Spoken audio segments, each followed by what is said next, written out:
audience who is the party who wishes to speak concerning the scope, if you'd like to come up so that we are closer to the microphone. Okay, and please identify yourself. It's David Browner. My wife and I own several multifamily dwellings in Marin County where all the electrical and gas meters are, in every case, located on one wall of the building. They're living spaces. In one case, there are 9 electrical meters attached to one wall. Many of us may remember when it was possible to go into a restaurant and be greeted by a host or hostess who asked, smoking or non-smoking? If you chose non-smoking, the result was often not good because you were exposed to secondhand smoke anyway.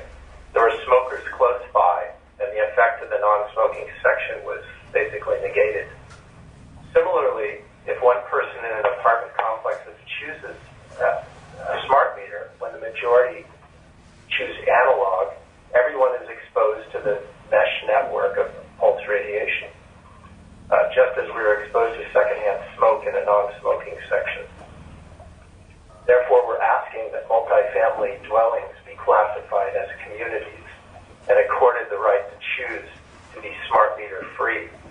We would like our buildings to provide living accommodations that are safe and free of the mesh network of pulse radiation emitted by smart meters. I feel like it's a disclosure issue in a way, just like lead-free paint disclosures and mold disclosures. I feel I need to inform my tenants that this is something that is hazardous to their health. Thank you. Thank you.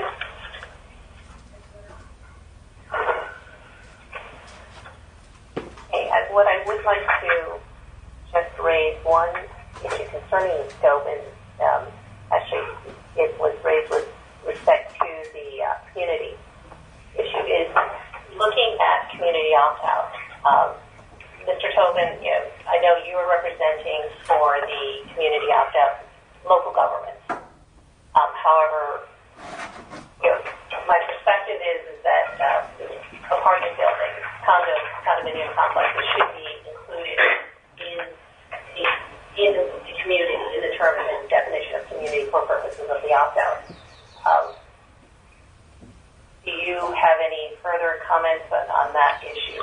We would fully support that, and I don't think it's inconsistent with what local governments are seeking. I think they are viewing themselves as a relatively obvious community, but they're responding to input from their own citizens who they feel they have an obligation to serve, many of whom live in multi-dwelling unit situations. A lot of the issues are interrelated here, and I didn't want to get into whether the scope should be expanded or not, but undoubtedly when you hear local government officials testify here, they will tell you that one of the things they're responsible is health concerns of their citizens.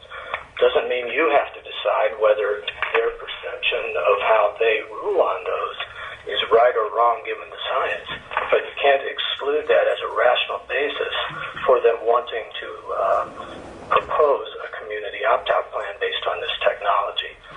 I think also one of the concerns that we hope we can present testimony about is what are the, if you will, criteria that a community should meet in order to be able to exercise this right. And the local governments understand how they make decisions just as the commission makes decisions. There are a lot of questions about very many differing forms of excuse my voice, forms of communities. We have a small senior citizens community in my town in Marin County. I think it's 15 over 55 people live there, and 3 of them got a smart meter. The others don't know what to do. They don't know if they're a condominium or what they're. So I think we should be very open about this question, but people should be free to propose a reasonable definition that could be feasibly implemented as a community.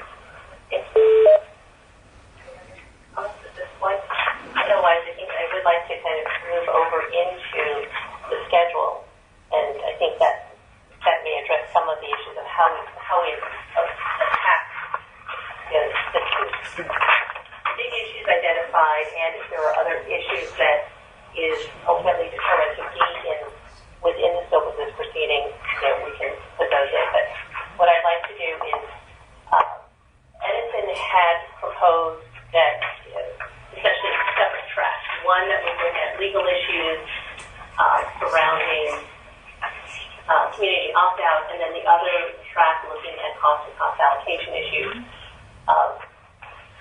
And with respect to the legal issues for community opt-out, there was a proposed briefing schedule.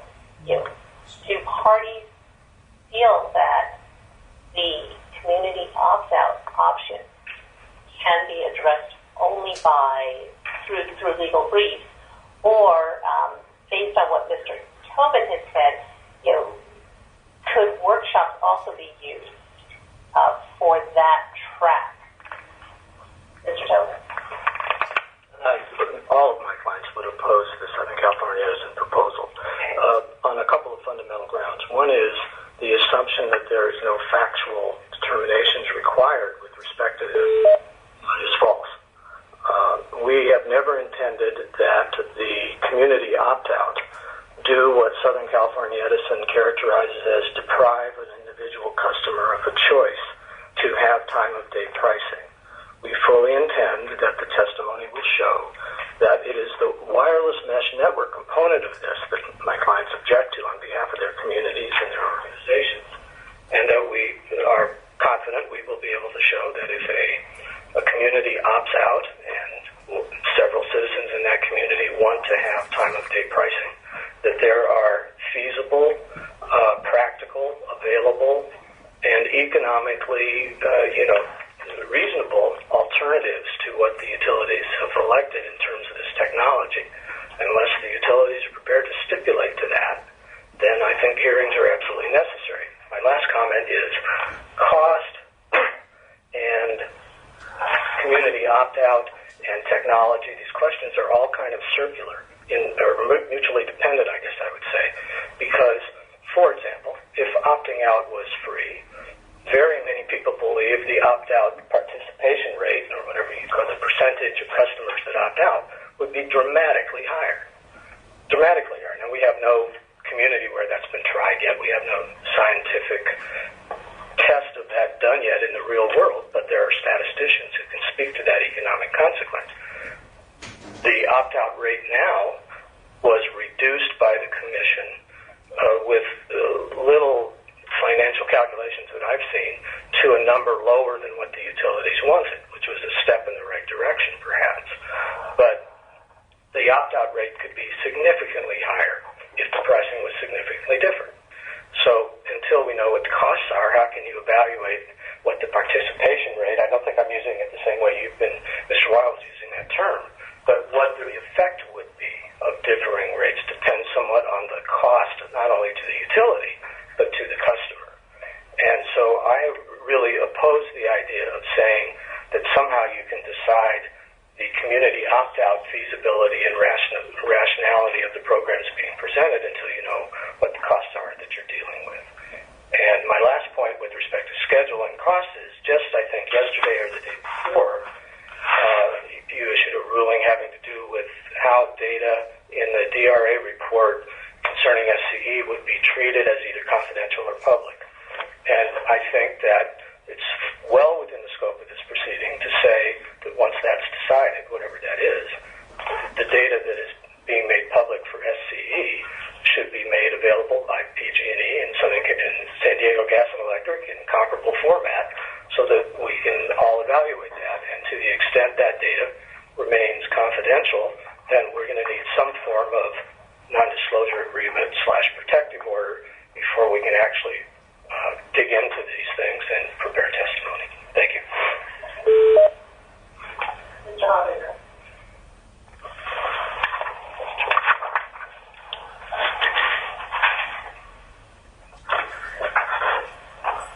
Thank you, Your Honor. Marcel Haberger on behalf of Turn. With respect to just the issue of the procedural schedule for determining community opt-out choice, I have to say that to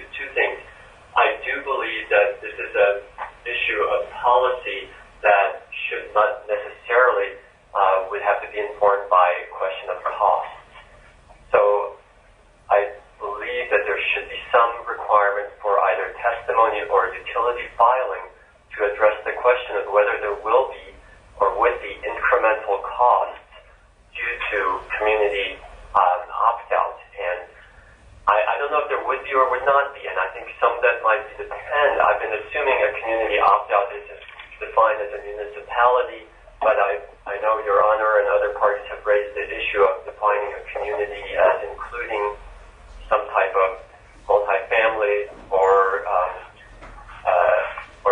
other grouping, and that may raise different cost issues. So that would be my one issue. And the second issue that makes this particularly challenging is that there's an undecided cost allocation component, which makes it difficult to know in advance the level of, for example, my interest. My interest in the incremental costs will depend greatly on who's going to pay for them. So, in an ideal world, I would recommend that cost allocation issues be determined up front, and that would make it easier for parties to know to what extent to participate in the issue of the costs and determining an opt-out option.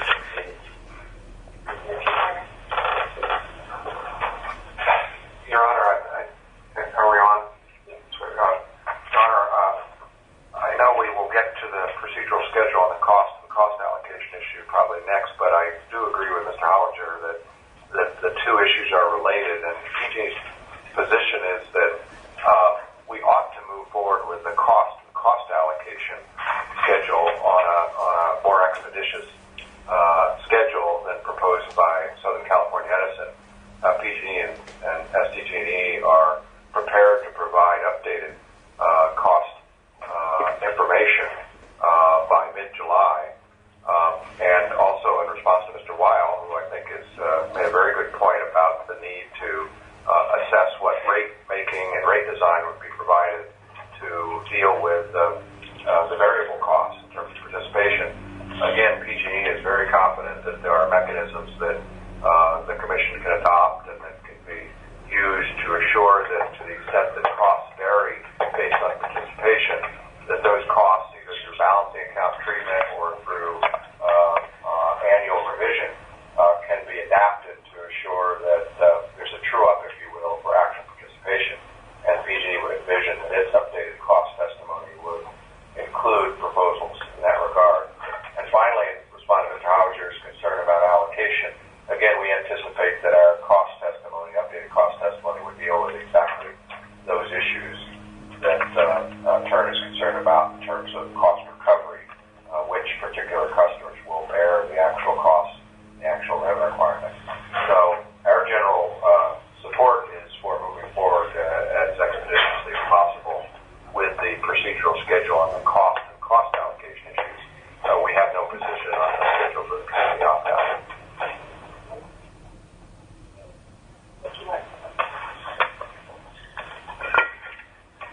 I would like to say that our position is that apartment buildings and banks of smart meters on a single building should be considered as a community issue. And that in line with the arguments put forth by the city of Fairfax, it's really an issue of democracy and the power of people to determine their own destiny.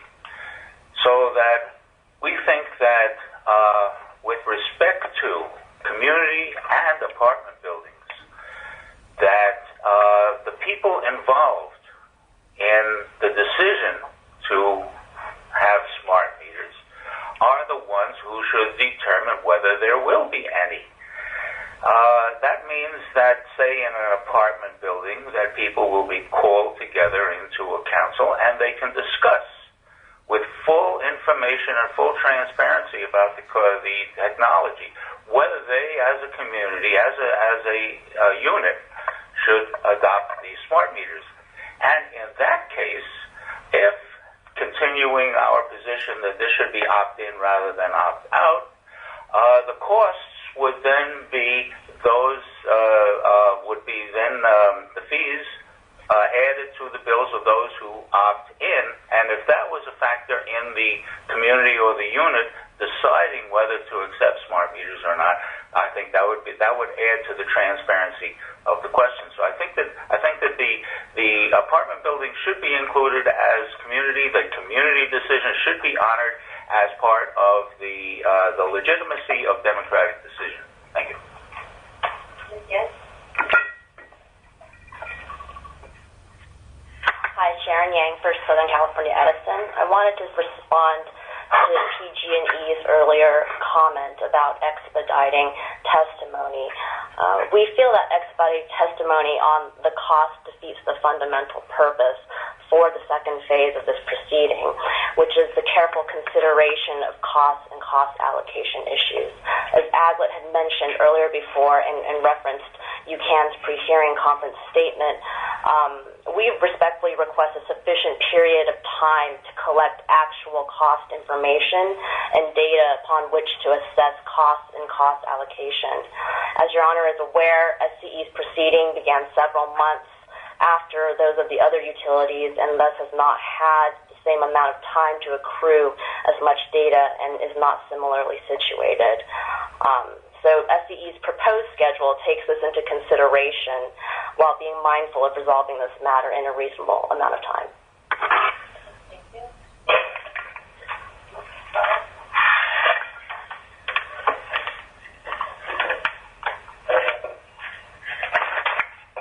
Hi, Alan Trump for SDG&E. I would just like to comment on this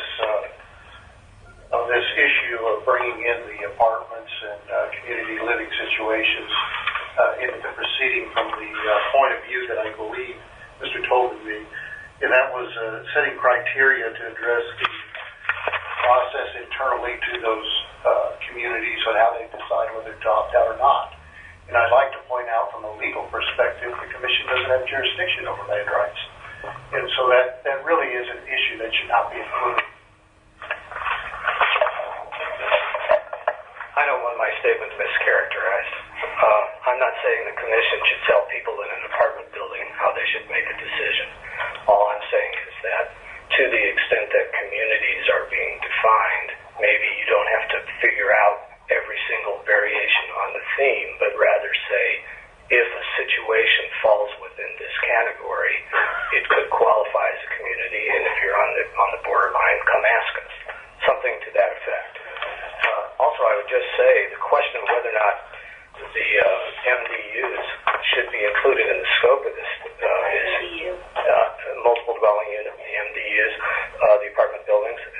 It's in both the SCE and the San Diego Gas and Electric decisions already, so it's not a question of expanding. Thank you. Yes. Just want to make one further point about community opt-outs. While community opt-outs and costs are certainly related, they're not it's sequential. We need to know if we're going to opt out as communities first, and then we can determine the cost. And for the utilities, can you, or have you started considering community opt-out as an option? It would, yes. Chris Martin for PG&E. Again, I do think that the scenarios on participation, including scenarios regarding incremental costs due to a hypothetical community opt-out or even MBU opt-out, can be estimated and forecast as part of the updated testimony and cost allocation proposals utilities provide. I don't think we need to wait for a policy decision on that. We can do kind of hypothetical estimates as to what it would cost if a whole community opted out based on a scenario of an opt-out that only applies to prospective customers who have not yet received a smart meter, for example. I think Mr. Tobin had some guidance and thoughts on how his clients define community opt-out. Does it include communities who opt out that have already installed are basically removed? My read, and I may be wrong, Mr. Tobin, is that that's not the community opt-out proposal. It's more a prospective community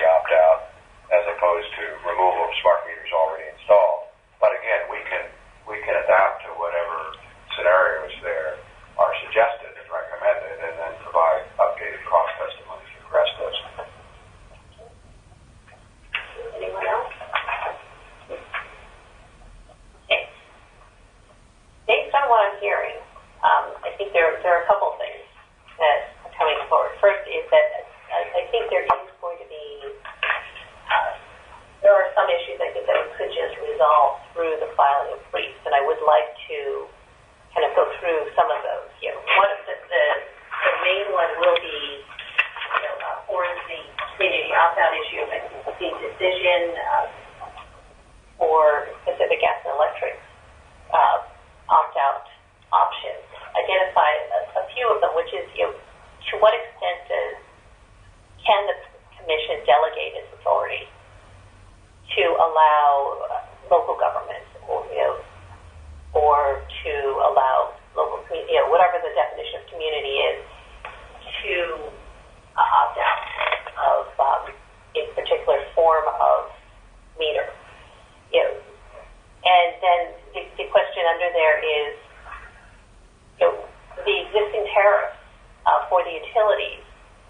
Look at the contract between the customer of record and the utility. To what extent are we modifying the content of the tariffs? What happens to individuals who don't wish to exercise the opt-out, but because of whatever process is determined for community opt-out, if that were offered, that now they're no longer allowed to have a smart meter if they wish. Also, this opt-out option that was adopted is for residential customers. So what happens if commercial customers are affected? How do you accommodate commercial customers, especially those who may have signed up for special rates? So those are some things. And I think the other question I do have for local governments in particular is that if a community opt-out option were adopted, and if it turns out that this option would result in fees for opting out, does that need the local government to go forward with a ballot measure, because that would not be considered a tax?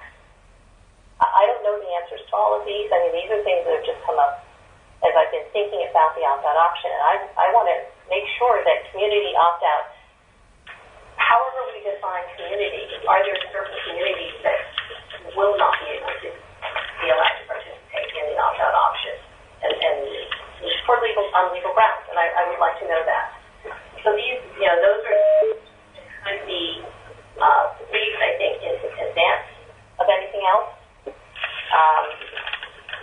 I think also, the discrimination issue, I know has been raised. If that is to be considered, that is another issue that is resolved through legal briefing.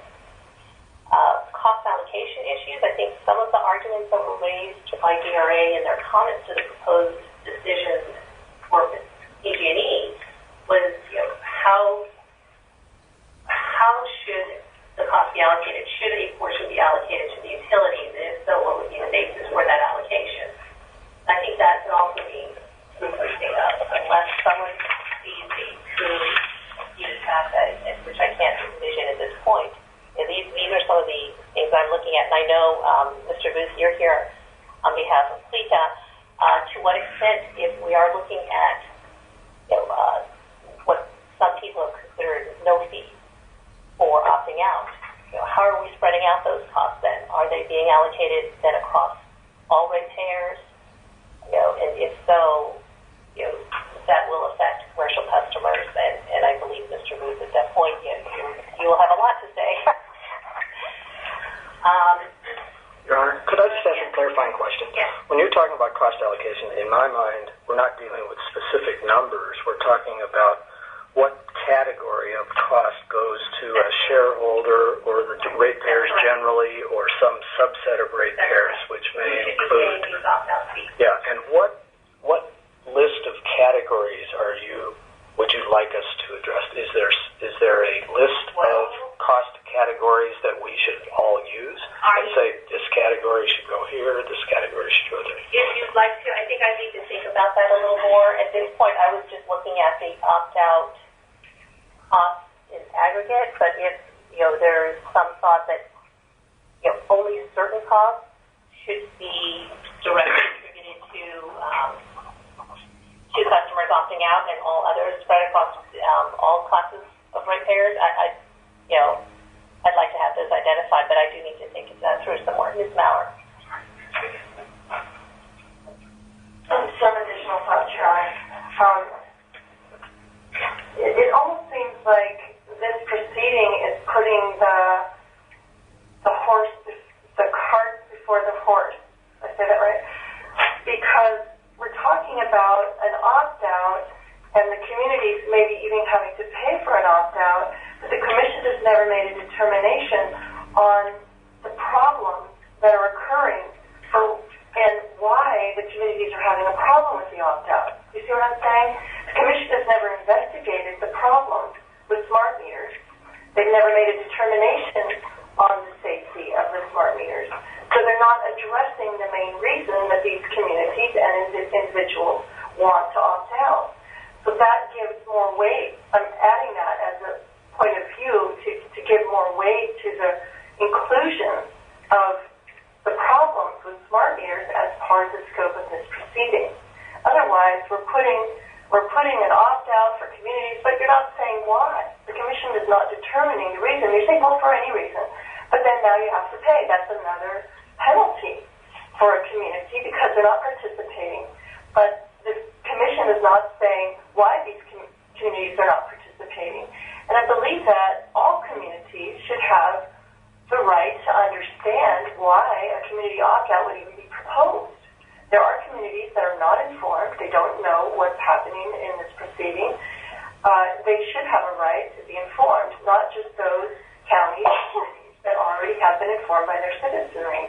And and also you mentioned about what about the people in a community who would like time of use meters? Well, factually, time of use meters, in fact, the smart meters started 10 or more years ago. There's been time of use meters that do not use the wireless mesh network. And why couldn't those customers, and some customers already to date have time of use meters that are not wireless. So in those communities, they could have that type of meter. It doesn't have to depend on the mesh network because the mesh network depends on thousands of meters or hundreds of meters in a network communicating with each other in order to get the data together. And network also is representing commercial customers who would like to be included in this proceeding. They would like to be part of an opt-out program. The Commission was silent on whether or not, in the PG&E case anyway, they were silent on whether or not a commercial customer could opt out.